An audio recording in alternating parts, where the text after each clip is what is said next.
Jæja, Súlja, þetta foksvekjandi. Hvernig líður þér?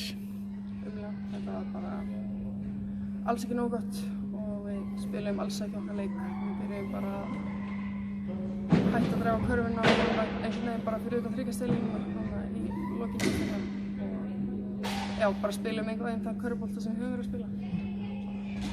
Svona fór þetta. Já, hvað gerist á lokamínútunum? Já, eins og ég segi, við vorum svolítið bara fyrir utan, ekki að keyra á körfuna, ekki að ná í kontakti inn í teig og svo datt þetta bara þeirra megin. Þetta var þannig. Gerist. Það var bara betur það. Já, algjörlega. Hvað hefðið þú samt viljað sjá fara betur? Keyra á körfuna, kíkja honum út, meira svona aggressív kannski í sókninni í lokin.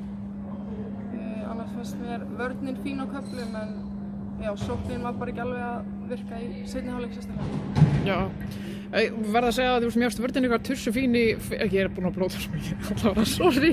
Mér finnst þú mjög góð í fyrri hlutanum, þú veist, á fyrstu tveimur, hún var alveg geggjuð.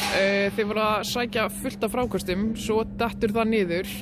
Finnst þér það vera, þú veist, ástæðan fyrir það að þið missið fórstinn ykkar og missið?